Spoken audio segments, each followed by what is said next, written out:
And we are streaming. We need you to step out. John. Okay. Go ahead. All right, here we go. It's the MMA Junkie Radio Show, live from Sin City. Myself, Goes, Dan, the band is back together. And, of course, we have a special guest to start off the show. It's UFC flyweight champion Valentina Shevchenko. She did it, folks. She became the world champion 2 Saturdays ago when she defeated Joanna Jędrzejczyk in Toronto, Canada at UFC 231. And I see some gold over there hanging on the edge of the desk. She said she'd bring the belt when she won it. And she didn't say if I win it. She said when I win it. And I'll be damned, she won it, man. And it was an outstanding performance. Her sister, Antonina Shevchenko, also chilling here in studio. So let me explain something real fast. One of our mics is down, so we're going to do one at a time. Okay. Because those people that left, they were a show that occupied while we were gone. We were actually at Fort Eustis when you were fighting, so we were gone for a few days. Another show came in. It's just kind of a mess. We apologize for that. But Valentina Shevchenko, congratulations on your win and becoming the world champion. Look at that, man. I like it. Look at that. If that doesn't give you goosebumps, folks, she's the best at doing something in the world. Imagine what that feels like. And I think this is 12 pounds of gold, if I'm not mistaken, the UFC belt. Look at that. It's a thing of beauty. Congratulations, my friend. Thank you, Jared. Okay. Your performance was outstanding. You did, I mean, everything with perfect technique, violence, heart. I mean, you went after it, you know. And I've always enjoyed watching you fight over all the years that we've known you. And I guess if somebody said, well, what's something she could work on, I'd say sometimes the aggression, because she's a lot of your attack is based on countering, you know, and waiting for them to make a mistake. But that aggression was there. I mean, nothing was going to stop you that night. I honestly believe that once Joanna was removed, another girl could have stepped up, maybe 2 or 3, and she could have beat them too. Nothing was going to stop you. That was an outstanding performance, an outstanding championship performance too.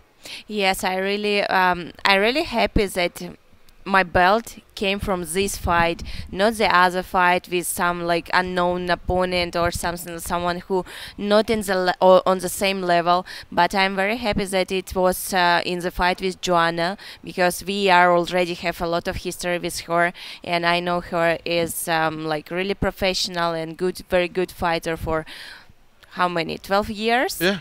And so we just did everything that to show for the fans of mixed martial arts what is the art of the fight. And I really happy that it's the result was like this. And of course, like for me, it was #1 to get the victory and to get the belt and finish my 2018 with the belt in my hands. It was a thing of beauty. How difficult was it for you to switch your emotions? Because just right before, your sister had fought, and I'm sure you had to dial in and help her out. And then as soon as that ended, it came back on you, the focus. Was that difficult at all? You know, the most difficult part, it's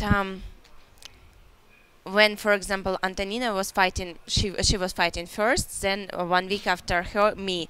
The difficult part, it was not giving like all my emotions and not be like open for like just be in her fight, but because I knew I have to help her, but still be a little bit closed inside of me, because I knew that I will need all my energy on my fight, and this was more difficult part, I think, because you when you feel like you are too open, and after you feel so empty and you don't have any energy, and you don't have nothing to continue like your job.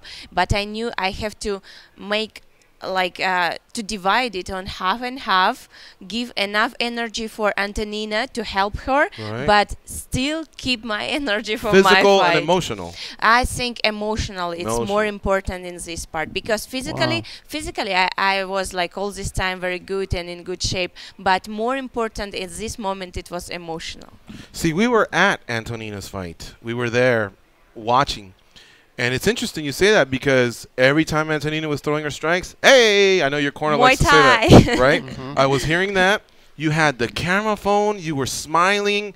you were happy, but you're telling us you still were holding on a little bit to a little bit of what you needed for the following week. You know, it's difficult to explain because I can smile, I can show everything, I can like looks like open, but inside I'm closed. It's difficult to explain. It's just like with a lot of years of experience, with a lot of like practicing and everything, you gain this feeling when you are like acting very openly, but inside you still like no one can break your defense. Who taught you that? Like Mama Shevchenko, or you learned it yourself? Or My the coach first, Okay. Pavel, because he's like he's not just showing me the technique. He's actually teaching me how I have to be complete fighter, not only in meaning of the fight, but like fight in the octagon, but in the meaning like fight everywhere. Like this is it's he can guide, like to say how you can do what,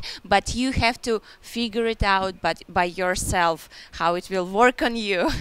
So, Junkie Nation, 3 things though I do want to catch everybody up, because literally the show got going just at 10 a.m. Pacific here when we're supposed to. The SiriusXM audience, they will probably have to get a best of from our audio that we produce. 2, I'm actually wearing my Peruvian jersey in honor of the Shevchenko sisters, who are also Peruvian. And let me tell you something. I'm going to hide behind this chair. You're going to get a quick glimpse, because obviously it's too tight. I put it on. I go, what the hell? I go, I can't. I have to wear it. I go, if I'm ever going to wear it, it's during the World Cup, and we wore it during the World Cup. And when the Shevchenko sisters, especially when you guys come off a win and you bring a belt in, so I'm wearing it, but I'm hiding here. I don't want you guys to see my belly. And 3, did you see when they walked in? Were you watching them? No, I was down here. Okay. Clarify that you were doing audio, yeah. Yeah. Okay, Of course. so when they walked in, you guys walked in like mafia bosses. Like mafia I mean, bosses. like, it was just like this, walking in. One of them just kind of had the belt, like no thing. It was just, like a Pantera. And in front, obviously your nickname is the Bullet, but like a Wildcat. Just They have a swag. like right? they have a Championship swag. Yeah, championship swag. They walked really, really slow, walked around or whatever. Man, I can't imagine what you're feeling right now. Just having hearing like these words that you are about explaining how we walk through here, and it's make me thinking about my favorite animal, snow leopard, because there you it go. has grace. It has like in every his step, it's like passion, grace, beauty, but at the same time, it's very strong animal. And on my championship T-shirt jersey, I have this exactly snow leopard image, Tanshan Mountains of my home country Kyrgyzstan, and the sun, like it's showing that like a leopard followed by a panther. Sorry. Yeah. snow Yeah, leopard. I watched some. leopard. Because I was thinking, I go, we're getting close to 10. Where they? Oh, and then I watched like that, and I just went, wow, look at that, man. That's championship. That's championship swag that they got right now. They're just walking in. It was really, really cool to watch. And one last thing, and then I'll let Ghost talk. I know he's chomping at the bit over there. I want to clarify what I mean about, I've always loved your technique. I've always loved your approach and everything. But I know that a lot of your martial arts background comes from respect. And what I like as a fan is a fight. You know what I mean? Like that. Like what you see in the streets. Now, I feel like you have to blend a little bit of the two. And the ones that come from the art form, the respect, the martial arts, Dan Tom's a martial artist as well. Sometimes we have discussions and arguments, because I see it different. But that's what I meant about Toronto. I think you mixed the two. You still kept true to your art, but you still had that violence. Like the fans loved it, man. Those takedowns were vicious. The strikes. I mean, you went after her with an aggression. It was something to behold. And this is a message to all fighters going after a title. That's how you go after a title. You know what I mean? You don't sit there and go, okay, and the judges say 48-47. You don't do this and or whatever. Valentina was sitting there going, come on, just say my name. Because she knew it. She knew it. We all knew it. We all did. There was no way. That's what I was gonna say. Unless they said the blind judges will now give their scores, we all knew it. That's how you go after a title. You either get the finish or you win those damn rounds and leave nothing to the judges, or at least that it's not obvious. When the rounds were over, 10-9, no problem. They weren't sitting there going, God damn, that was close. 10-9. You know what I mean? That's how you do it, Valentina. Good job, honestly. Thank that you. was Thank you very something. much. That's why I cover the sport for moments like that. Go ahead, Joe. Well, this might be a stupid question, but just because you brought it up, what is the difference? Is the difference between a snow leopard and a regular leopard Oh my the color, just the color and the environment, or is the animal a little different? I think it's more habitat where they live. But the way the animal acts is kind of the same. I would say this kind of animals, they have very like something very much in common, but of course it's very difficult. It's very different because snow leopard it's living by itself alone. So as a leopard is the same. It is an interesting question. It just throws me off. Because he said leopard and you said no, snow leopard. That's why I was like, okay, what is living in mountains, very high mountains, it's very difficult to survive there. In a lot of snow, it's like it's cold there, very cold. It has a very long tail, and it's like you have to like just see this animal. His eyes, it's so noble, and I really like a lot this animal because it's I see if I would say what is your favorite animal, I would say snow leopard because it's fast enough, but every his step is it's making with so grace, and even in his hunting it's so brave, and I would like to have something from this animal in me. Have you ever met one before? Have you ever seen one up close? And No, I saw like no, I didn't see it in the real life or something like this. Of course, in the zoological, but it's different. It's very different. But of course, to see it in the nature, it would be outstanding. Have you ever painted one? No, heard I you like to didn't. paint. I paint, but it's not the like paint. It's like style is it? It's She's an artist. Yeah. I've heard. Yeah. and the capital of Kyrgyzstan is Bishkek. like Bishkek is the symbol of the city. It's snow leopard. Oh, Yeah. okay. I want to go back to something we were talking about, and it was your emotions. All that being said, everything that you experienced, would you do it again that way where either you fight first, she fights first, or would you even consider doing it on the same card? Anyway will work because of course it's difficult. It's something that you have to figure it out how it works, but doesn't matter how difficult it is. We are here to make our result like in life, and yes, I would like to fight in the same card. It's gonna be very difficult in our preparation, in our in training camp. Of course, when we will compete in the same event, and it's gonna be difficult. But I love. But you got to these separate, challenges. right? Like maybe the first fight on the main card and the main event. Yes. Because Pavel can't be running back and forth, like warming up and cornering, right? That'd be tough, back to back. It's gonna be very tough. It's gonna be very tough, and I think it's gonna be more tough for Pavel, for our coach, because it's first training camp. We not every time has the same kind of opponents, the same style. It's every time like different, and he has to think, and he has to choose give advices for our sparring partners and what type of trainings they have to work right now, and he has to watch in here, in there. It is going to be difficult, but I think on the event day it's not so difficult how it looks like. What was Pavel like the night of? You know, his expressions are he's always strong, but at any point, seeing that belt, because he's been on the ride just as long as you, and I'm sure that meant a lot to him. At any point, did he say anything? He was the same, very same? quiet but relaxed. It's difficult when you are thinking about something and you're thinking we have to do it, but when you get it, you can be like, you don't have to run, you don't have to say something, you don't have to smile a lot. You can be like very quiet, but inside you are so relaxed because we did it. Wow. There's times in life where you can achieve the highest of the highest of whatever you're doing, and it'll mean a lot to you, but sometimes the appreciation from another person means almost more. Like for us, when to make our father say I'm proud of you or something probably means more than what we did. For you, who is that person? Not just one person. I would say my family first. My mom, my grandfather, grandmother, my sister, my coach, all friends that we have, all fans, because it's very important to feel this kind of support every time.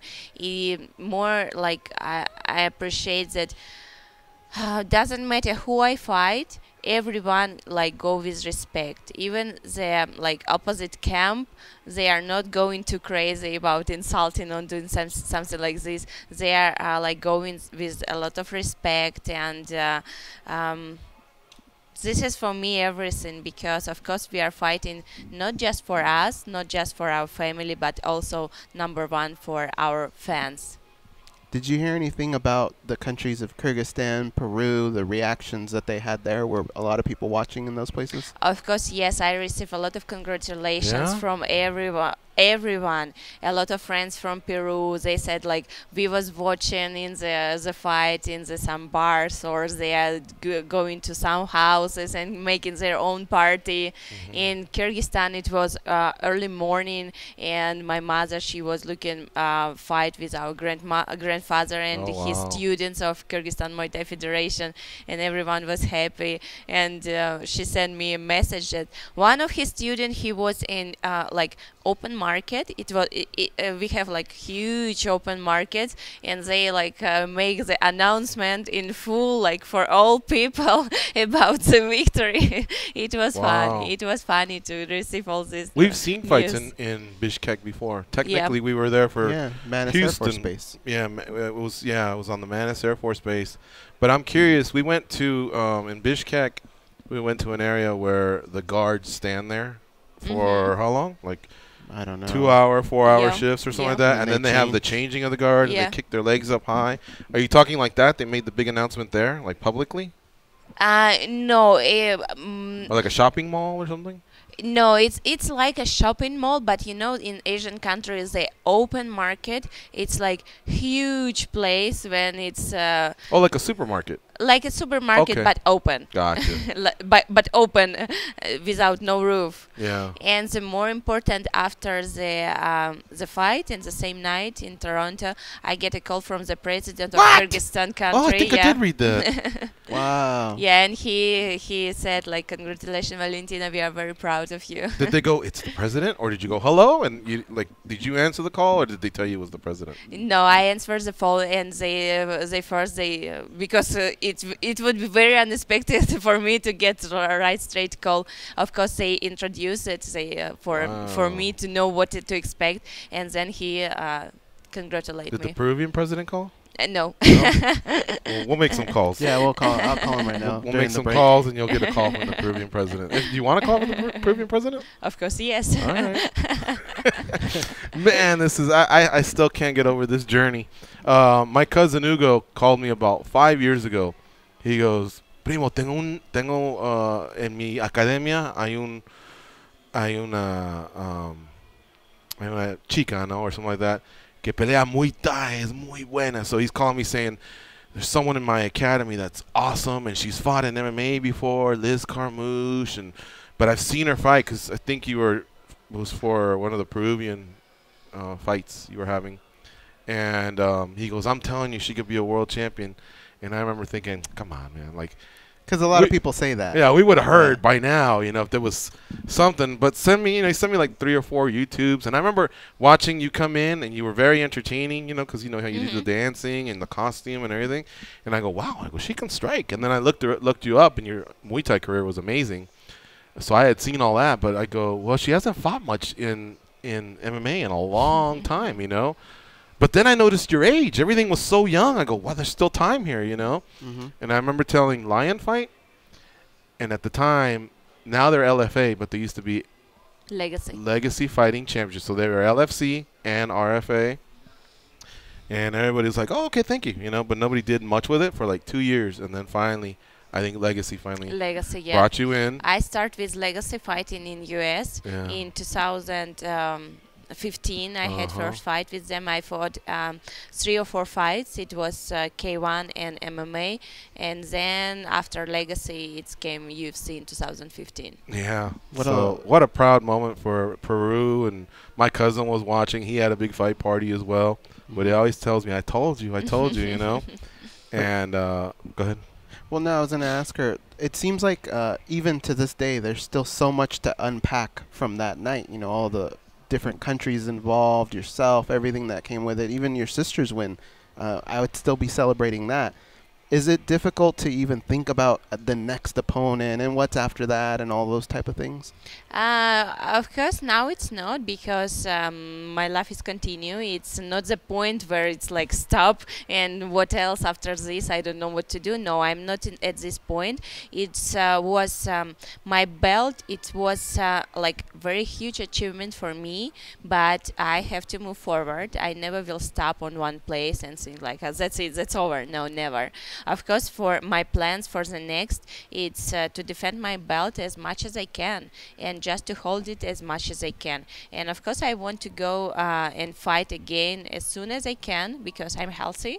I'm already ready. Like February, March? Why not? What's Why too not? soon? What's too soon? January too soon? January too soon. February, I think yes, but March, March. I consider Vegas? in about March. There's a Why show not? in Vegas. Why not? It would be nice, because Vegas for now it's my base, and I would love to fight here again. Man, fans love hearing that the champions want to defend, and the record is it Ronda and Joanna are tied? Do you guys know for most title defenses? I think they were. Yeah. So do you like breaking records? Is that something you want to most title defenses, or what are your goals now that you're a champion? I'm not here for something like break the record or something like this. No, I'm not here for this. I just here for create my own record for me. And doesn't matter. I was holding my Muay Thai belt for 10 years. I just I was number 1 in my weight class, 60 kilograms. It's 132 pounds, and I want to do the same as UFC. But in UFC we have much more options. We have fights champion against champion. Why not? We're gonna talk about that. We're gonna go. We're gonna talk about that because when about 2 weeks ago, I said I think Valentina is pound for pound the best female fighter in the UFC, and the phones lit up. Nah, come on, you're crazy, you know, Amanda Nunes and Cyborg. So I took a step back. I go, okay, I'm being emotional here because she's Peruvian, we're Peruvian. We've been on the military tour. We've known her for a while. I go, okay, you're right. Maybe I'm being subjective. I go, but let's talk about this for a second. You didn't fight in your weight class at 135 pounds. You're a flyweight that went up. You fought the champion, Amanda Nunes, you know, 2 very close fights, one for the world title. Many people had you winning that fight. So I did say, now Amanda has to fight Cyborg. She's got to fight one class up. Let's see how she beats or how she fights Cyborg. If she can fight Cyborg as close as Valentina fought Amanda, that's a tough one. You know what I mean? But that's part of the challenge is, you know, she fought out of her weight class, and now she's proven that this was her weight class, that she's number 1 in her weight class. So we get that result in about a few weeks. Are you going to go to the fight? Cyborg versus Nunes? I don't know if I gonna be exact in Vegas or because we want to travel, and for you always travel. We are always travel, but you know it's very different when you travel for training camp and when you travel to just to relax. I was training so long for this belt. I was training with all this messed up when the fight was cancelled and changed the day. I can't keep up though. In Dubai, they're fishing in Texas, they're in Colorado. Maine, Colorado, they're in Vegas, they're on Lake Mead. But the difference now. Do you ever sleep? Yes, I do, and I love to sleep. But the difference between that travel and now travel, that this travel, it will be just relax and doing no emotional pressure, no nothing, just enjoy and celebrate, celebrate the victory, celebrate the fin of the year. Where do you think you're gonna go? I don't know yet. We still have to figure it out because it's very busy time of the year. Christmas, New Year, and every destination. So you don't know if you're going to be at UFC 232, right? I'm gonna watch it for sure. Okay. I'm gonna watch it, but I don't think that I'm gonna be personally here. Now remember, if Chris wins, right now Chris kind of has that title of pound for pound, baddest woman on the planet. But she's not really being challenged at 145 pounds. So now she's got somebody coming up to her. I believe that she has more to lose than Amanda does. Yeah, Amanda will still she's a have her bigger belt. fighter. Right. I go, but remember I told you about 2 weeks ago, Valentina, you're becoming, you're training with Chris. Keep that Chris. I want her to fight Chris one day because I think your skills can translate from 125 to 145, like okay. Yes. You have good and opinion I used to about tell me. her I'm good with 115, this. but then you explained to me one time that's too much for the body. One day maybe you want to be a mother and everything, and so I was like, okay, we got to be real careful when we talk about weight cuts. It's just as a fan, you just, you feel like your skills can really translate. You're fearless. You're very skilled. Your technique is great. You already proved on the ground. Everybody kept saying the Valentina Shevchenko, Juliana Pena fight. Well, if they strike, Valentina's going to kick her ass. If they go to the ground, Juliana Pena, and then everybody else sticking their foot in their mouth when she submits Juliana Pena.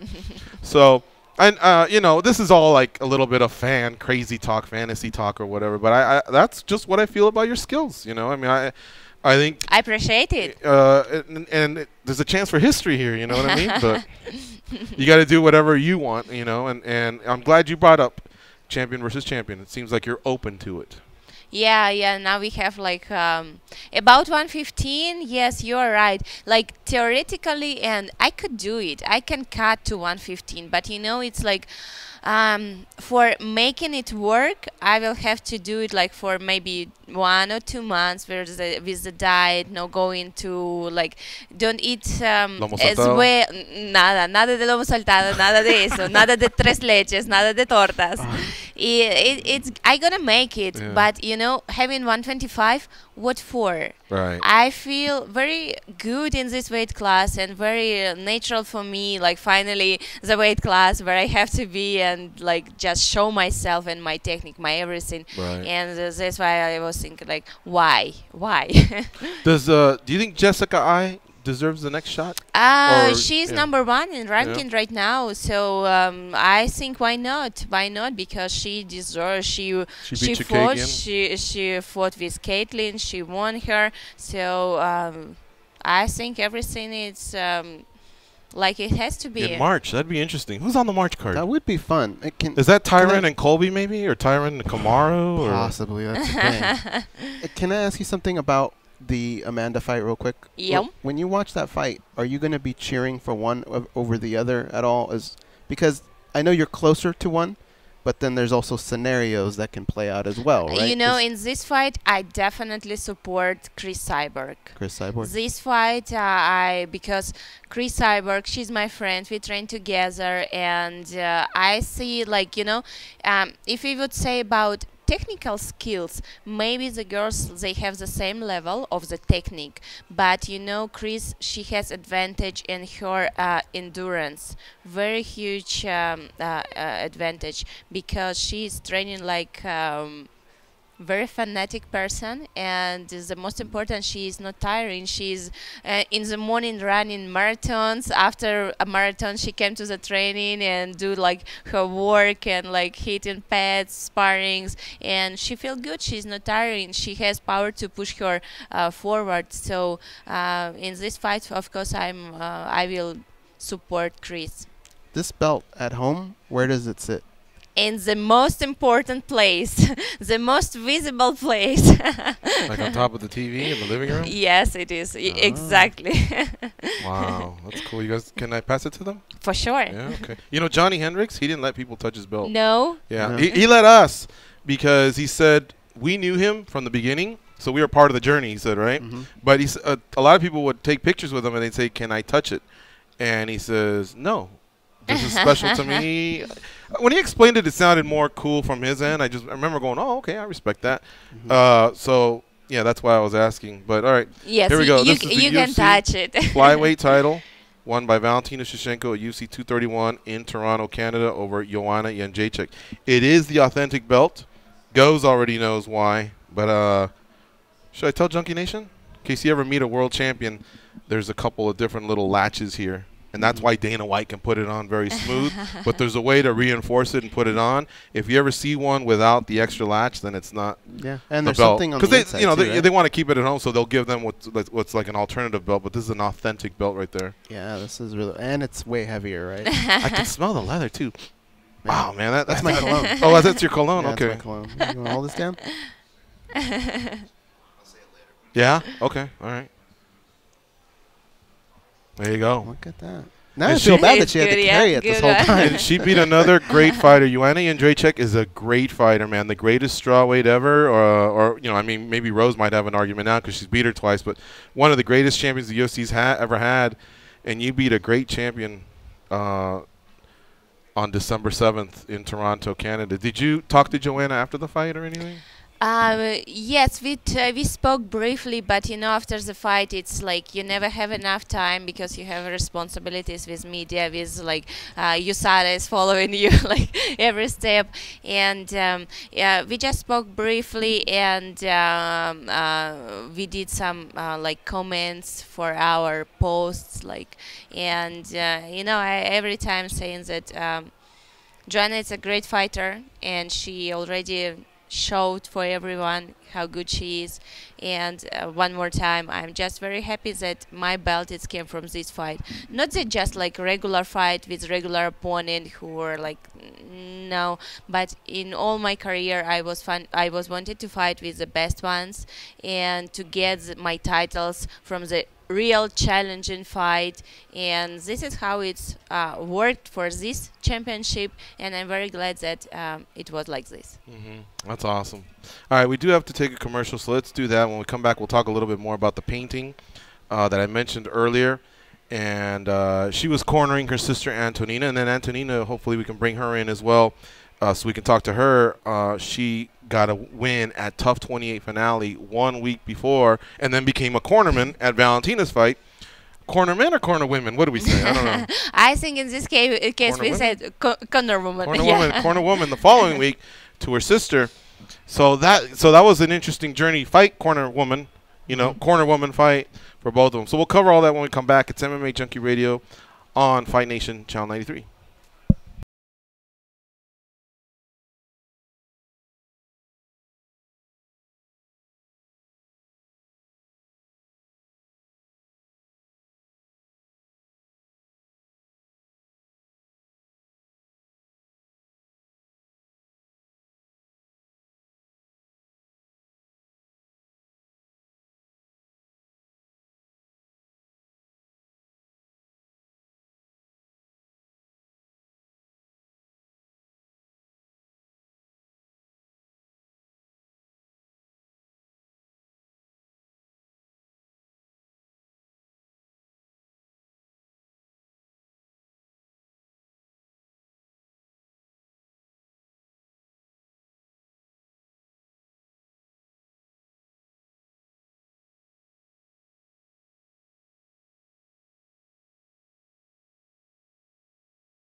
One. And we're back. Again, joined in studio by the UFC flyweight champion, Valentina Shevchenko, who won her title on December 8th, not 7th. I misspoke. December 8th in Toronto, Canada at UFC 231. She defeated Joanna Jędrzejczyk for the vacant title because, as we all know, Nico Montano had some problems. Man, you really had to wait for this, huh? Like, there was a lot of it could have come a little bit sooner. Like, this could have been your first title defense, I guess. Yes, it could. It could be much sooner, but it's, like...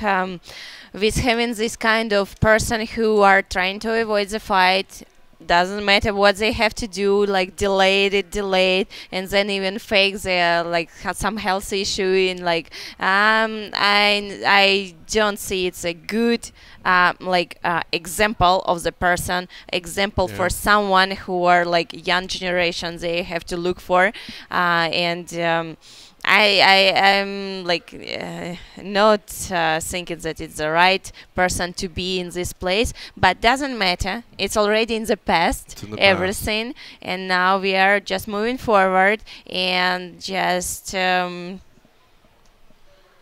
she had a long year. Now that I think about it, just waiting for Montano to be ready, and then. And not just waiting. The most it was that I was training. I think for this fight I was training like half a year, like no joke, half a year of full training camp, doing sparrings, doing everything, like exactly what people they training for 1-2 months. I did it for 6 months. Wow. I mean, that was a performance, wasn't it, Dan? I mean, you watch these things over and over. And there wasn't a moment where Valentina wasn't trying to win the damn title, man. And I think that happens so many times where fighters just take their foot off the gas pedal, and it could wind up costing them. We'll get into Kevin Lee in a bit, but he admitted as much as well. He thought he won the first 3 rounds. Round 1 was obviously scored for Iaquinta, and so that mindset may have cost him, whereas – I mean, I don't get in the cage. I don't know.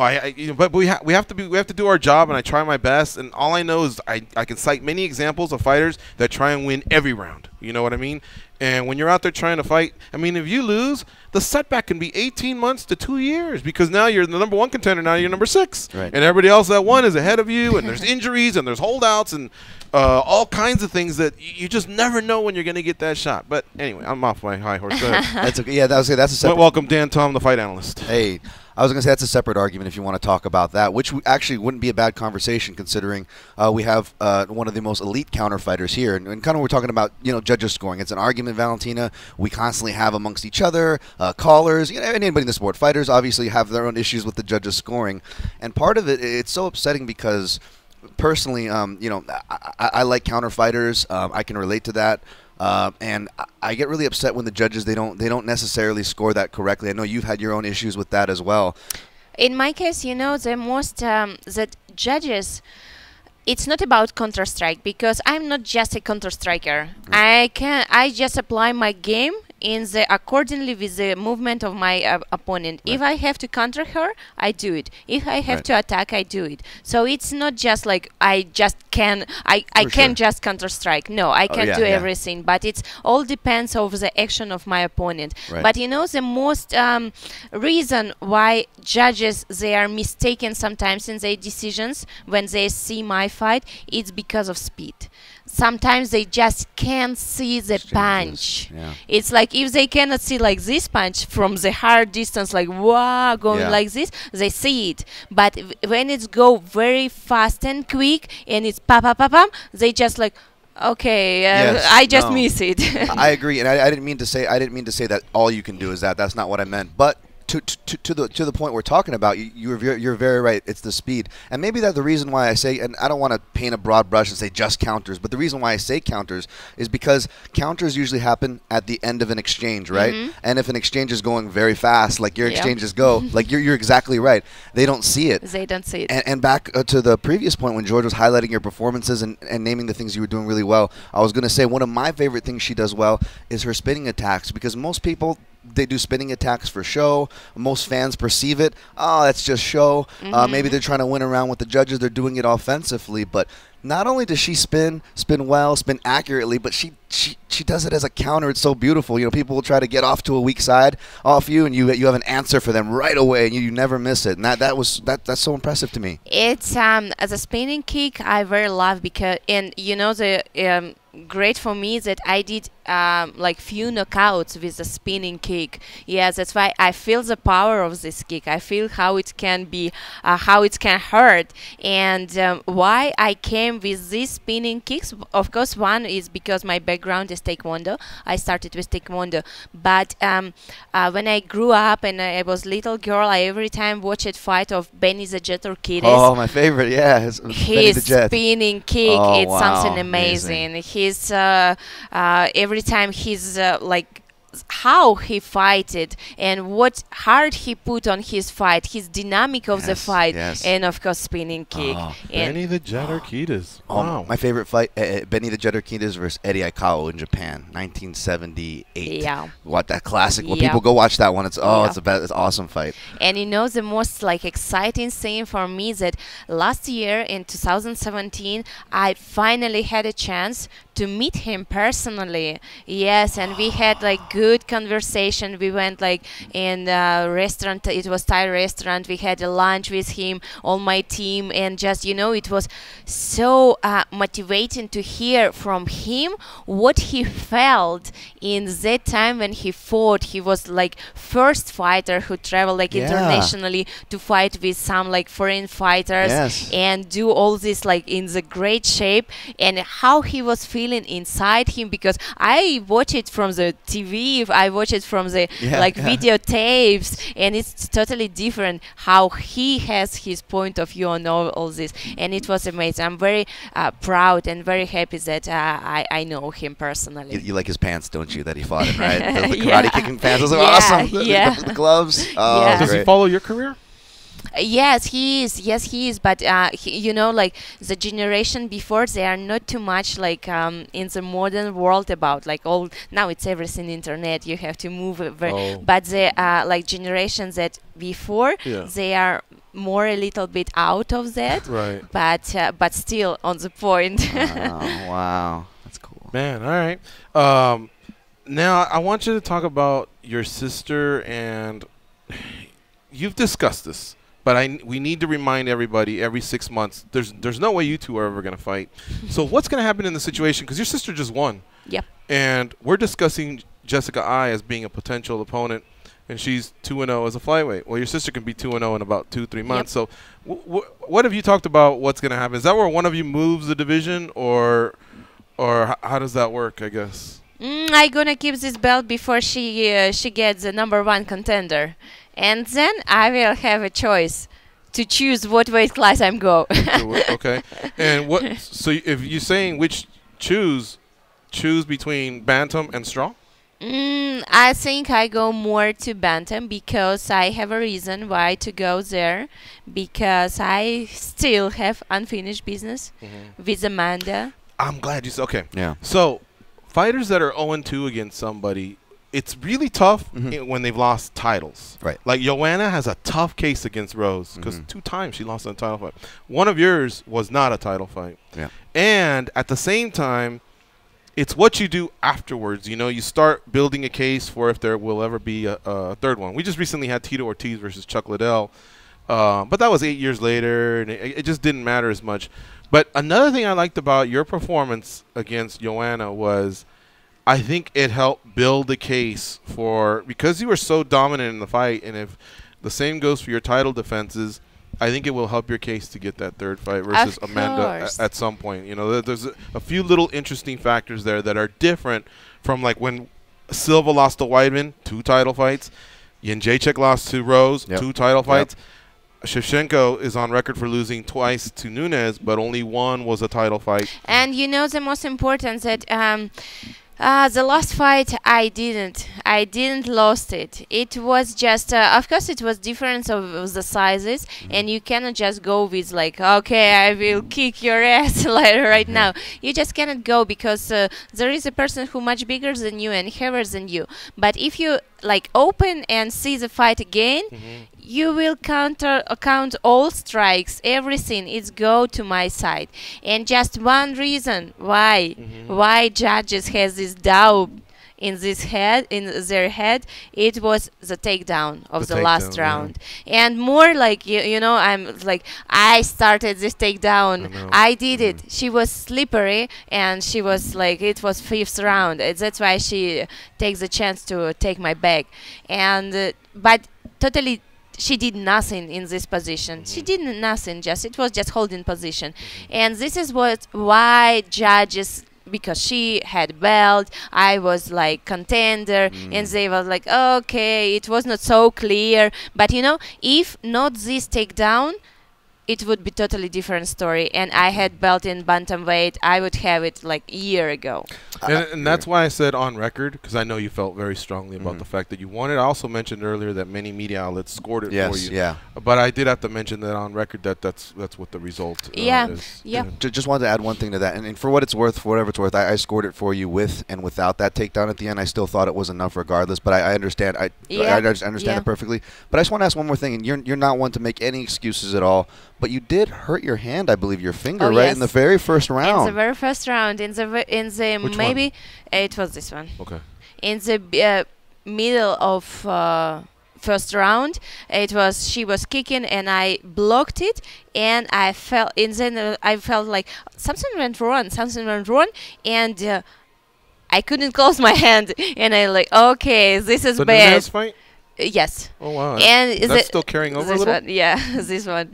And you know, interesting that I never, like, before the fight, referees are usually explaining like situation, what you have to do, what like when they are like saying something, how you have to react, what you can do on the fight, what you can't. But in that fight, particularly in that fight, before the fight, referee came to me and he said, Valentina, okay, if not just straight from this starting, but after explaining like what I can do, what I can't, he said, if there is like a chance that your finger goes out and you cannot continue the fight, and you will ask me to stop the fight to put it back, I will stop the fight. Wow. And it will be over. And you know, after it's happening, I was thinking, oh no, I cannot let the fight be stopped like this in the first round. And I was just like, I cannot show no one that I have a problem. And I was thinking, I cannot show to my opponents that I have a problem, because I didn't have a hand. And I could not grab her. I could not punch her because I could not. It was like this. It was this, my hand. And I was just moving. I was hoping that round will end soon, and she didn't realize that I have a lot of problem because I didn't have like arms to defend me. And I just was trying to do with one hand, because this one I could not even protect, could not even block me. And even I was trying from the super long distance go with the elbow. It's like usually not happening like this. But I was trying to keep her out of my range as far as I can before the round ends. Wow. Wow. I did not know that. Very interesting. Wow. Luckily, she's got that. She's a southpaw. That counter check hook is a thing of beauty, isn't it? Remember the Holly Holm fight? I mean, you must have hit that like 20 times. I remember that fight. I even said that was going to be a big point for her in that fight, the way Holly throws, and thankfully Valentina made me not look crazy on that one. But let me ask you, Valentina, did you pop it back in? Did you tell Pavel Fedorov? Yes. Okay. Pavel, he popped. I came to my corner and I said, I don't remember what I said. I have problem with the finger, something like this. And Pavel just watched my hand, and he did something like this, pop, and I like, okay, now I can close. Now I can continue the fight. And from the second, third, fourth round, it was like perfect for me, and it's like I did everything that I had to do. If it would be starting from the first round, I think if I had not this issue with the hand, it would be like 4 rounds against 1 round, so it might be different. But in this case, it's everything came like in 1 point. And how do you say something's wrong with my finger in Russian? I said, I don't remember exactly what I said, but I guess I said, я выбила палец, my finger is out, something like this. All right. Yeah. Wow. She speak. Well, you speak 5 languages or 3 or what? 3. 3. Okay. Yeah. Man, and you guys communicate mostly in Russian, right? Between us, yes, in Russian. Yeah. And what's the second language you speak the most? English now? English now, Are you but also forgetting Spanish, Spanish. or- No, I don't. I don't forget Spanish because I spoke in Spanish for 8 years, and You ever it's. talk in Spanish at home? We have a lot of friends we are speaking. Even we have a Peruvian Ukrainian friend, and she speak. She was she. Her parents, her mother, she came to Peru when she was. No, my friend, she was 5 years old, and now she's speaking more Spanish than Russian. And with her, we are speaking half Russian, half Spanish. Nice. Interesting. So tell me about the painting. You have a lot of paintings. Is it fans that give you presents that are paintings, or do you collect paintings, or what's that? You mean painting what I posted in my social media? paintings and drawings? Yeah. Yes, is this kind of paintings what fans they are drawing for me, and I just like it's so beautiful. Sometimes it's very huge art, and I just feel I have to repost it because when someone doing so great artwork, it has to be shown. It has to be shown for everyone because what for you are doing your like art to show the people and to show your skills. Yeah. And do you draw often? Not now. No. I did it before very often, and but now it's I just don't have too much time, and I have a little bit some different interest. But I like to paint, but I don't spend a lot of time right If now. you do, is it like nature, or is it people, or buildings, or Most nature. Nature? Nature. I got this theory, and you tell me what you think of this, Valentina. I've also said this. I feel like if you're an artist in one way, you're an artist in many. You know, a lot of people like martial arts, may also like music, dance, It's true. It's true. It's true. and even things that you might not think is art, like cooking to me is an art. It's or art. shooting is an art. It's art. You know, and do you agree with that statement? I agree. I agree totally. Shooting It's guns an art. is an art? It's art. Explain Of that course, one. it's art because you know the culture of guns. It's not just a gun because gun by itself it's not bad. It's not good. It's just a thing. Whatever. This is a thing. This is a thing. This is a thing. Everything is a thing. But who put the good or bad meaning in the thing? The person. And this is who are making it like good or bad. And guns culture, it's like the same like human history we have the same. We had every time the human beings they had a gun during all history. And you know, recently I bought some a rifle from 1935 year. It's Yeah. Russian Wow. rifle, Mosin it's called. It you know, it before it came to United States, it was fighting in the war in Spain. And you know, That gun? Yes, that Oh. gun. And you know, it's so when you touch it, you like touching the history. Yeah. And the people who was created this gun, they were already like not with us, they are died already. But their creator, it's still live. It's still like I can shoot it. I can go to do whatever. I can go practice You've with shot this that gun? I did. Oh, okay. And you Wow. know, it's so smooth. It's so accurate. It's so powerful. For me, it's like piece of art. It's like we go into the square and see the sculpture. The same we can see the sculpture of the gun. And you know, it's very interesting sport in the same time. And I think that if everyone put a much more education how do you have to carry the gun, how do you have to respect the gun, it would be much easier for everyone. It's not just blaming the gun, no, but teach from the early age that you have to respect it because it's an art. It's the same, your culture, it's your part. So this is number one, I think, because it's the same like everything. What age did you learn how to Shoot? Yeah. I think it was the first. It was in Russia, maybe in 2008, 2000. Oh, so you weren't like a little girl then? Not much little, not so little. Yeah, but What are doing you, like it. 28 now or something like Right now 30. 30. Yeah. Okay. Okay. But doing it's more professional and competing in competition, I started in 2010. 2010. In Peru. In Peru. Yeah. Oh, wow. Yeah. I know it doesn't get talked about much now, but you had that incident in Peru, right? I did. Yeah. Can you talk about it now? I mean, we're years behind it, but you were just having lunch at a Peruvian restaurant? It was a dinner. It was a dinner. Yeah, it was a dinner, and yeah, it's Did you that know. traumatize you for a while, or did you get over that quickly? Of course, in that moment, at that point, it was very shocking for me. It was something that you cannot wait, you cannot expect that it will happen, but it happened. Yeah. And you have to find the way how to move forward and what you have to figure it out in your life. But it, like luckily for all of us, for my coach, for me, for my team, for Antonina, for everyone, it was not anything very bad, and of course we moved forward. But you know, life it's dangerous by itself. In any point you are driving a car, it's dangerous. Right. You are flying somewhere, it's dangerous. You are like just walking on the street, it's dangerous. So the danger is like all around. Yeah, this was in Lima, right? It was in Lima, in the capital. Wow. Yeah, that's nuts, man. That happened. I think you were just starting off in the UFC, right? And no, it was 2016. It was exactly 1 month before the fight of with Holly Holm. That's a really. Imagine that, man.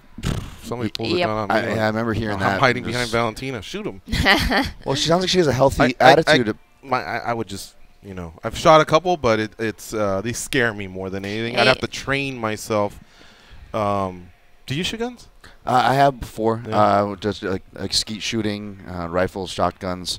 Not too much handguns. I got to get out with Neil Mullins is really into that. Oh, stuff, yeah? that Oh, stuff. of yeah, course, he's, like, yeah. qualifying in gun magazines and stuff. But I had a coach that's really into that as well. But I was just gonna say that's a really healthy attitude you have about that. And after that incident, because I'm sure George is the same way. We joke. We go into a restaurant. Speaking of mafia, we're like, oh, like mafia. We got to sit with our backs to the table. I got to see the door. But is that something you probably exercise now? You make sure you can see the door when you're in a restaurant? Or? No. Here in States, you are like, of course, it's different life here in States and in Lima and Peru Yeah. and all Latin American countries. Of course, it's much more dangerous there. You just like cannot go. Just cannot walk by the street and thinking like, okay, I'm in safe, because it's you have to be worried about, you have to watch around and see the who is following you, and it's different the Latin American countries.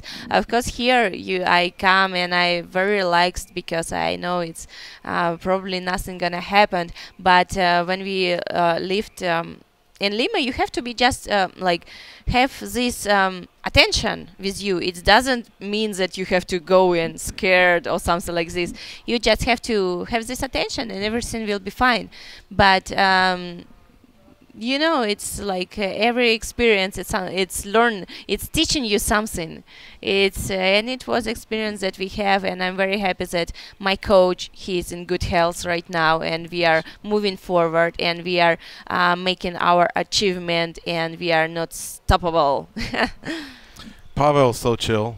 Every Yeah. time I see him, he's just like, hey, how you doing? I mean, like, nothing seems to faze him, whether it's a big title fight or whether it's his off day. He's always just smiling, good mood, and really calm. So I'm glad that he has that presence for you. And because if the coach is calm, then I'm sure you're calm in between Yes, rounds and yes, everything. Yes. So this is a state where you can carry. Like, do you guys carry your guns? And In Las Vegas, Yeah. we can. you We on can. the ankle right now? I have my license to carry a gun Yeah. out of Texas. Yes, I do have. Oh. In Las Vegas, still not, but I have to work on it. What's your gun of choice? If we are speaking about competition, No, like just protection at just home or just yourself? protection Yeah. at home, I would go with maybe Glock 19. Yeah, because it's very safe gun, and You it's shoot very like this, u- like the gangsters? Dependable. Or you shoot like no, they're straight. Oh, okay. Straight. It's like movie. Maybe it's fine. this? Just You a don't movie. say, break yourself, fool, or nothing like that? It's in movie. It's so different. Different than it's happening in the life. In life, it's everything going. It's happened very fast. much faster. I You don't know. have time just to point in your gun and say, stop, freeze, no, don't go there. No, you don't have this time. And if something happen on the streets, this kind of situation, what can happen, for example, Latin American countries, it will be 1 second and they Could gonna be shoot. over. You Yeah. have to react fast. So every time when you are expecting something what the similar in the movie, it's not the same. It's So not. since we got on this topic, and this is a very controversial topic, but we're all adults here. Let me just tell you my stance. I do believe in the Second Amendment, right? Your right to carry and everything. But with all these shootings that we've had, the one thing I just wish we would have is a stricter policy for gun holders. Like, my question would be, are your guns secured at home in a safe place? You and all know, that? you know, 'Cause George. that's what I want for people to be, is just responsible. The other day in our group on Facebook, we're part of a group, and somebody said, hey, these teenagers, they got in the house and they stole some of our stuff and blah, blah, blah. Be on the lookout. So it's neighbors trying to help each other out. And then the other person said, what does he look like, you know? And one of them said, well, if he comes to my house, my friend, my Smith & Wesson will be ready, you know? Right. And the guy told him, be careful, because he stole my guns. I'm like, you're supposed to block them. You're supposed to, like, put them away. Like, they Right, shouldn't yeah. be next to the television or something like that. And so that's one concern that I have. But I'm not against taking people's guns away. You know so- what I can tell is in this But you- case, yeah, you I could- totally not supporting to take away the guns from the people. I'm not supporting because everyone they have their choice. Right. What they have to do or what they have. This is the freedom. This is the country that what we are speaking, that you have a choice. If you are not having a choice what to do, it's not the like free country. It's very like mandatory, and it's like no good life in there. But the most important thing that taking away guns, yeah. Anyway, the criminals or like bad people or who wants to do something bad, they gonna find the way where to get a gun. Doesn't matter if it will be like not, it is going to be not legal, but they will find it. And who will suffer in this situation? Just the citizenship. This citizen who doesn't the right to carry a gun, it protects themselves. Right. They will be suffering every time because the bad guy, they will find the way to find a gun and do whatever they want. But we are speaking about different things. From the not already happening, and not try to like cut everything. Just know going back and starting to educate Yes. of the respect and how to properly to carry a gun, train everybody, yeah. from the very young age, from the school, from the like make it in the class that it will be like mathematics, like the physics, whatever. Make the same class with gun education class. That's And how it gun- is in Japan. Japan is very, very strict, and every year you have to update your licenses, and they have random checks to your home just to make sure you're being a responsible gun owner. You know, I love that, and that's what I want is responsible gun owners, because I believe in the rights as well. You know, I believe in the right to speak your mind, and the right, Yeah. you know, all the different rights that we have in this country. That's what makes this country so you cool. know, every person who I my friends who are carry guns, they are very responsible, and I would say most of them, they are like not just saying, but they are really respect nature, they are really respect guns, they are really respect people, and they are more the kindest person in the world. All right, man, that was great that we got to talk about this topic. I know you're very responsible in everything you do, so you're a great advocate for that, you know. But I'm glad that I was able to learn a little bit about you, you know, in regards to that, because it's a topic that nobody wants to touch. But I think when adults talk about it, It's good conversation. yeah, it's good conversation. All right, so we want to talk to your sister a little bit as well, because she had a huge fight. Antonina hasn't lost since 2002. Can you believe that? I mean, she's amazing, man. Seriously. And we want to talk to her. She got her first win at UFC, The Ultimate Fighter, Tough 28 finale, 1 week before her sister. So give us a couple minutes. We're going to take this quick break, and then we'll be back with Pantera, Antonina Shevchenko. And thank you, Valentina, for stopping by, and thanks for bringing the belt. Thank you. All right. We'll be right back.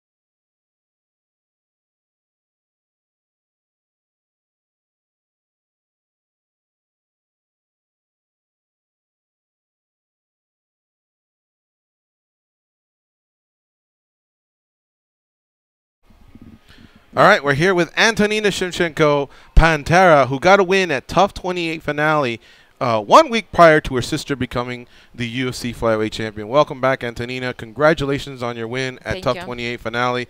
Outstanding performance. And I think Thank you very much. that helped set the tone for 1 week later. Like, it was really, really good synergy between you sisters. I think so. Yes, it started from the beginning, from our training camp. Was tough, but was great. I think the whole training camp we had with Valentina before our fights was good. I mean, in all ways, in health, in mentally work, in our preparation, physical preparation, everything was good, and we did everything we planned to do, and that's why I won my fight, and of course it gave, I think, and I hope for Valentina some excitement and I don't know, more energy to her fight.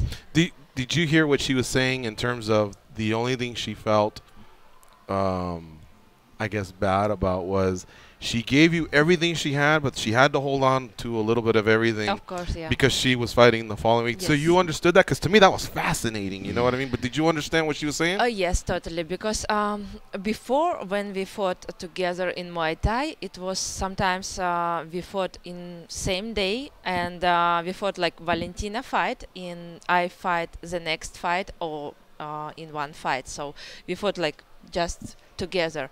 And if Valentina fights after me, I fight first, and she fight next. She has to be closed. It's normal. It's how it should be. That she cannot help me in this moment.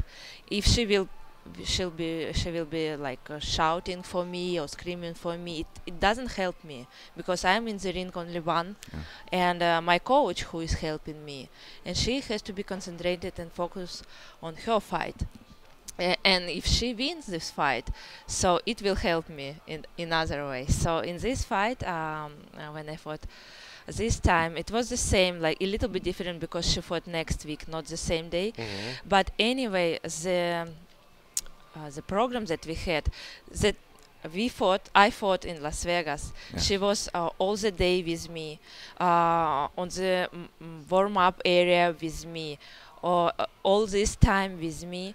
I fought, and she didn't go to celebrate with us, so she went to bed, because she on the next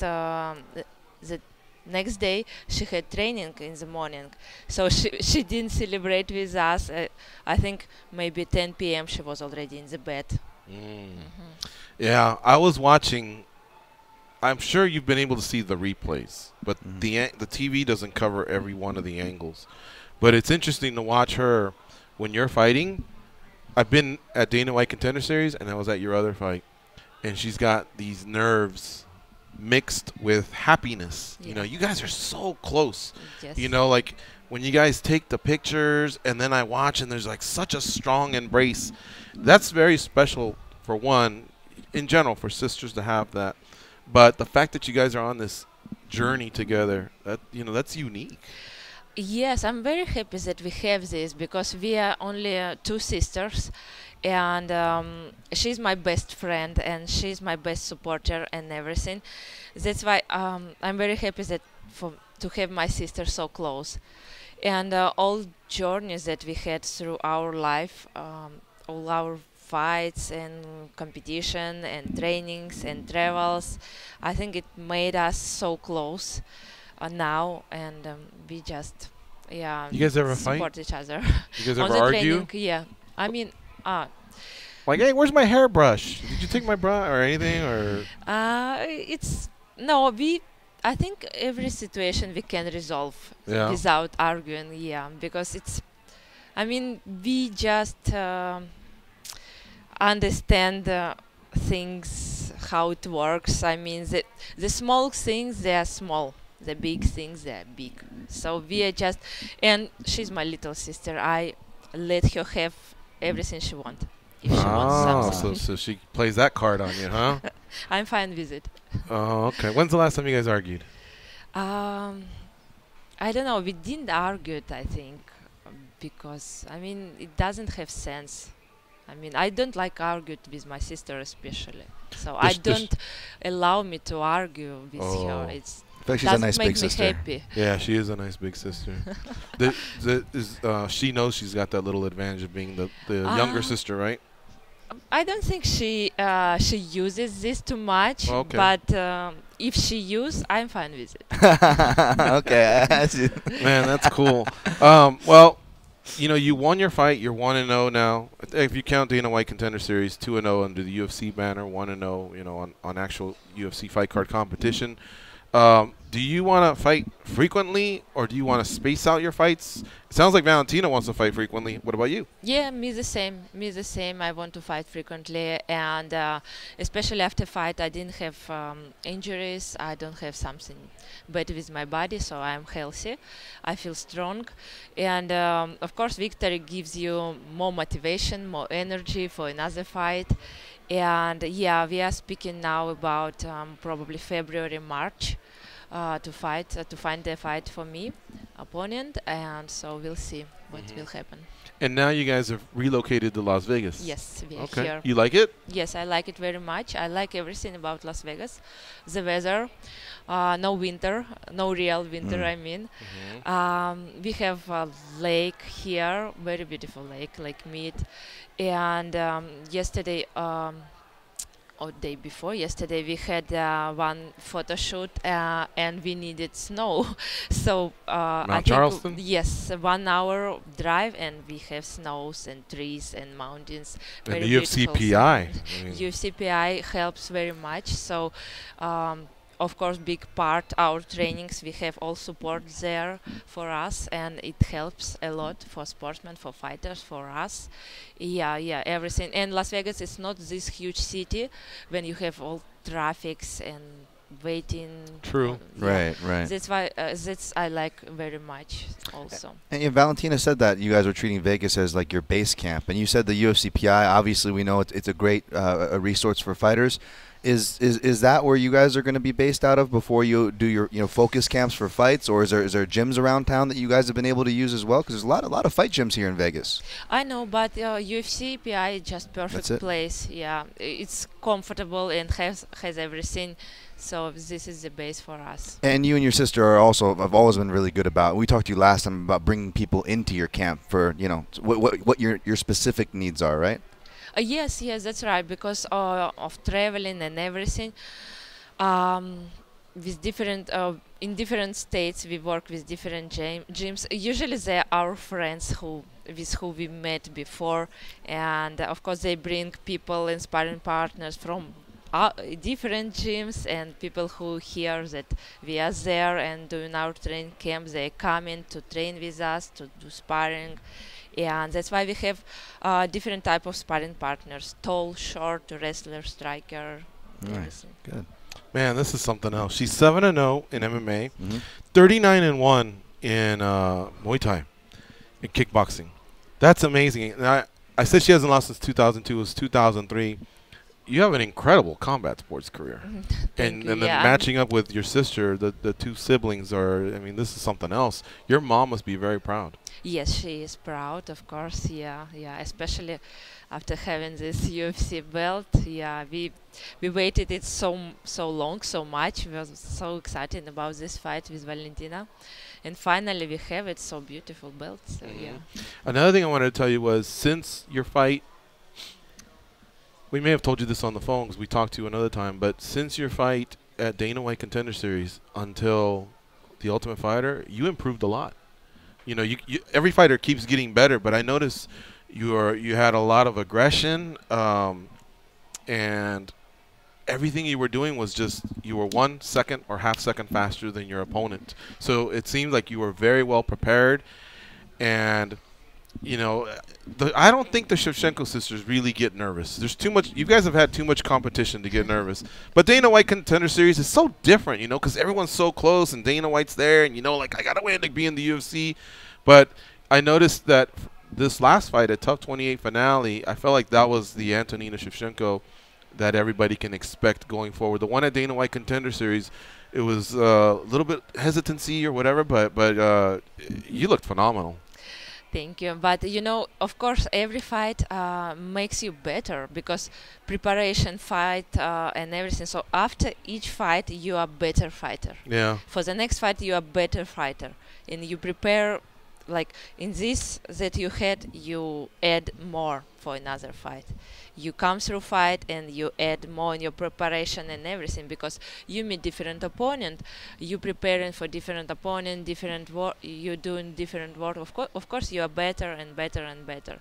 And fighting in Dana White Contender Series, I didn't feel that like something weird that everything close in everything because I think many years ago I just understood that any situation that I can find before the fight or in the fight, I don't have to allow this situation feel me weird or uncomfortable. So any situation is good. Like you know when like soldiers, yeah, they act and have to act in any situation, hungry or something in pain or your leg hurts or something. When for example when UFC they do fights in Australia, fighters for fighting 9 a.m. or 7 a.m. so in the morning, what you going to say? I cannot fight 9 a.m. or I'm just doesn't feel comfortable in this time of the day. You cannot say. You are a soldier, you just figure out how to prepare yourself in best shape for this situation. Yeah, and Coach Pavel's got that down. That's why they were in Maine. They wanted to emulate the weather that Valentina would be in, you know. And then they came out, did what they had to do in Vegas, and then back to Toronto. So you guys have the preparation dialed in as well. Climates, I know that you guys have adapted to the climates, whether it's altitude or dry weather. Or, you guys have been doing this for a long time. Everybody notices That's right, that. yeah, because we are in martial arts, in sport, in combat sport more than 20 years, of course, yeah. Every situation that we had before taught us things, and now we are trying to manage our preparation from all sides possible that we can do. Let me ask you, Valentina talked about Benny the Jet Urquidez and like these martial artists who inspire us, I'm sure inspired you too. But let me ask you, as far as your mixed martial arts career now, when you're looking to add to your game, looking at jiu-jitsu, wrestling, you're working these parts, do you ever see, it doesn't matter man or woman, any other fighters, grapplers that you that catch your eye, that I like what this person does, that's exciting, and you maybe even watch their videos or try to learn something? Any fighters of today or grapplers that stand out to you, men or women? There are huge numbers of fighters in MMA, like in UFC, girls and men's, who are just great. I mean, every fight we see, every event of UFC we watch, there are like big fights are great fighters. I mean, we saw when Valentina didn't fight in Dallas, we saw a fight between Tyron Woodley and Darren Till. It just was great. I mean, this pressure for Tyron Woodley being champion, for young fighter, hungry fighter who is coming, like strong, big, who is coming for him. He acted like a champ, like a professional, just doing what he has to do, prepared well, and just did everything great, and everybody like, oh yeah, this is a level, yeah. I mean, different fights. Every fight we watch it. Just I mean, I cannot remember the specific fights, but now fighters of MMA, they are so well prepared in different ways in jiu-jitsu and everything to encounter every situation they will have in the fight. So it's just great. What do you like more, MMA or kickboxing, Muay Thai? I mean, I love both. Of course, my background is Muay Thai, but all these years that we train, we was preparing for MMA too. I mean, even I didn't fight MMA, I didn't fight professionally MMA. I fought a Muay Thai, but we was training for MMA also. I was training with Valentina when she was in UFC, and I was fighting Muay Thai. So it's just both. You like wrestling? I like it. Yeah. Wrestling of course. practice? Yes, yes, I like Really? wrestling. Yes. When you wake up and you check your phone and it says wrestling practice, you go, oh, great. Because everybody hates wrestling, but you like wrestling? I mean, I like wrestling. okay. Of course, I believe you, but most of the fighters tell us, oh, I hate, like. I hear you, George. But I also have another theory. I agree with George, but I also have this theory. And you weigh in and tell me. You can come correct us. You come from Muay Thai, or at least studied a lot of Muay Thai, obviously. I feel like Muay Thai fighters translate to the wrestling better when they go to MMA because course, all the because neck wrestling and all the yes. drills you have to do, right? In Muay Thai there are wrestling, but it's specific wrestling because, for example, in wrestling, in free wrestling, you have all type of throws. In Greco-Romanian wrestling, you have some throws that are not allowed, so you cannot touch the leg. So the same Muay Thai, there is wrestling, but specific wrestling that doesn't allow you to some throws like hip throws or something, but you throwing, so you are prepared for this. You are just, you don't have this, oh, I don't like it because they they break my neck or something like this. Who would you like to fight next? You said maybe February or March. Is there a name out there you think, well, that makes sense? She won her fight, I won my fight, or I mean, I think I will be looking more who are available to fight. Yeah, because who are available, who is wanted to fight me, and we'll see. Yeah. But there's no name that jumps out. Jumps out no at you? name because I cannot have names. They are all busy or injured or something happens that just the UFC will say me, you will fight this girl this date. I will fight. But in Las Vegas, maybe March. Probably yeah. Las That'd be a Vegas nice would one, be right? great. Yeah, I You don't love have to Las travel on Vegas. that one. I Well- love Las Vegas, and I had 2 UFC victories here, so yeah, of course. All right. And one last thing. How's your Spanish? Is it just like all of you speak at the same level? Valentina, I've spoken a lot of Spanish with her. Sí, yo creo que sí, todos hablamos mismo nivel en español también. Todos los mismos. Todo Ah. el mismo, sí. Ok. Y cuando comes comida peruana, ¿qué te gusta ordenar? Yo adoro, I'm asking her favorite yo food adoro is- ceviche, sí, y toda la comida peruana de mariscos, pescado, mariscos es mi favorita. Sí, porque y aquí también en Las Vegas nosotros visitamos restaurantes peruanos y siempre tomamos 3 platos: ceviche, chicharrón mixto y arroz con mariscos. And you just share? Y just share. ¿Y no te gusta pollo saltado o tallarín verde con bistec? Me gusta, sí, pero Más los mariscos. prefiero mariscos porque creo que en cocina peruana cocinan mariscos mejor de todo. One last thing. Your sister won the belt. What did that mean to you? You were a part of this. You were her main training partner. And, I'm sure you're a mentor to her as well, being the older sister. But what did that mean to you to see them put the belt around her and for her to have the performance she had? It's just great. I mean, the feelings was great. And, of course, I'm so proud of her. She had so long journey before this. I mean, her journey is not finished, but just we have this belt, and it's just great. And all these years that she worked in martial arts, since she started to go with me to the trainings. I mean, when she was like 5 years old, and now 20 and something years later. I mean, great. It's just great feelings. Well, congratulations to both of you. Thank you. An amazing back-to-back week for the Shevchenko sisters. Thank you very And much. thank you very much for coming by the studio. It's fun to get to talk to you guys and learn more about you, so we really appreciate your time. Thank you. All right, folks. That's it for today. It's just a YouTube special. Again, we're hoping to have everything sorted out for tomorrow to be back on Sirius. So thank you all for listening in, and enjoy your Monday, and we'll see you all tomorrow for Dan and Goes and the Shevchenko sisters. We are out of here. Go out there and be a champion.